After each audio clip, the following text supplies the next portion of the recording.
Paranormal activity, ghosts on inspections. Yep, here's my story. I'm going to tell you guys a story because I get asked this question every day. People always want to know, especially in these old farmhouses that I inspect every day, do I ever encounter ghosts or any paranormal activity?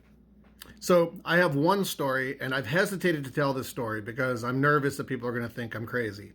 But this story is verifiable, and I hope I'm not going to anger anybody, but I'm going to tell you the name of my old business partner. I haven't talked to him in 15 years. His name is Roger Graves, and he used to be a founder of a company called Clover Pop.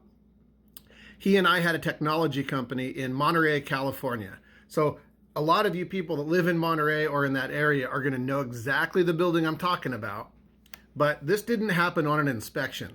But this was a paranormal situation that I experienced, and to this day it still trips me out. Okay, so on Monterey, there was a street called Alvarado Street, which is the main downtown street. That's where all the nightclubs are. And the building that we had our technology company in was the JK Professional Building. Now, the JK Professional Building was directly upstairs, right above a bunch of nightclubs like the Mucky Duck, and there was Franklin Street. So it was kind of a busy street on weekends. All right, the way the building was set up was there was one entrance in the front, there were stairs that went in, and there was a gate at the top of those stairs. And then there was one small entrance in the back that had a wooden stairway, went down to a back parking lot. That parking lot shared the parking lot with the Mucky Duck nightclub. All right, now upstairs we had several offices and a conference room, and I had a private office at the end of the hallway. One night, I was sitting in my office. Now, I had a futon in my office, and my office was directly upstairs above Starbucks. So it was not uncommon for me to drag out my futon and sleep in my office, wake up in the morning and grab a cup of coffee. All right, one night I was on a tight deadline, and I was putting together a proposal of some kind, and it was about maybe 2:30 in the morning.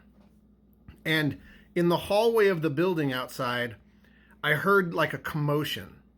And the best way I could describe it is it sounded like 8 to 10 kind of drunk people just talking and rambling and laughing or whatever else. It just sounded like commotion.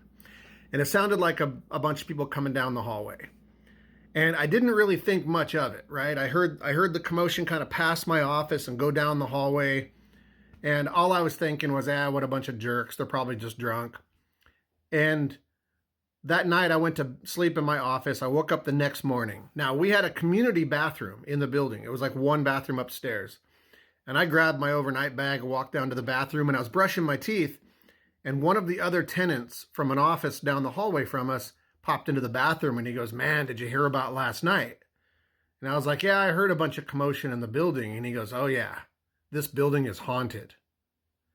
And I just kind of looked at him like he was nuts and finished brushing my teeth. And he goes, "No, man, I'm serious. I'm not joking. This building, way back in the cannery days, because we were right down the street from Fisherman's Wharf," he said, "this used to be a cat house, used to be a whorehouse. And so a lot of bad stuff happened in this building." And I was like, okay. So I just kind of finished brushing my teeth and got away from the crazy person. And I went back down to the main office, which is where my business partner, Roger, was. And on the way through the hallway, I noticed we had all these big planter boxes with trees in them, and they were real trees. And they were growing, and they had these planters along the hallway in the upstairs, in the hallway. And as I'm walking down to the main office, I notice all the trees are laying down flat, and there's a whole bunch of dirt all over the floor. And I was like, man, what a bunch of jerks, running through here and knocking all these over and just, being malicious. And I popped into the main office and asked Roger, I was like, were you here last night? And he goes, "Yeah." And I go, "Did you hear all that commotion?" He goes, "Yeah, I heard it." And I was like, "Hey, that guy in the bathroom just told me this building is haunted." And he kind of laughed, and he was like, "Whatever." Okay, so that situation, about 3 weeks later, I'm sitting in my office again, and this time it's about 3 a.m. It's super late. I'm pulling an all-nighter. We're working really hard. And I heard that same commotion, but this time I jumped up immediately, and I ran out the front door of my office and flipped it open because this time I was going to catch the guys. And as I open the door, I can see two of the trees falling in the hallway. And I looked down the hallway and I saw all the trees were knocked over again. So I went running down the hallway. And when I looked to the left down the main hallway where the main office was, the gate was shut and locked. And when I say locked, it had a padlock on it.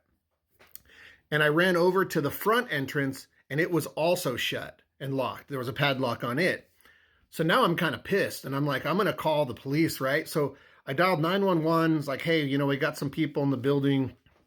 And they said, there's police officers in your back parking lot. I was like, great.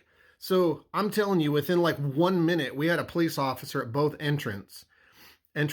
And, I walked down and unlocked the doors, let the police in. And they said nobody came out the back and they didn't see anybody come out the front when they came up. And the padlock was on that gate.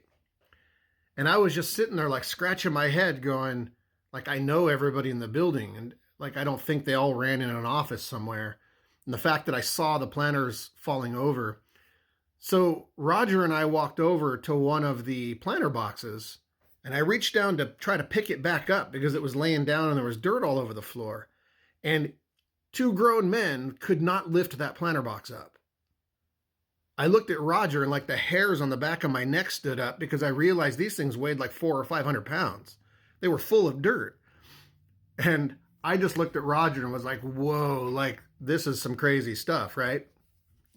So I told Roger, we're getting out of this building. Like, I've had enough. And so we moved out of that building within like a couple of weeks. And the week after we moved out of that building, the entire building burned to the ground. That is a true story.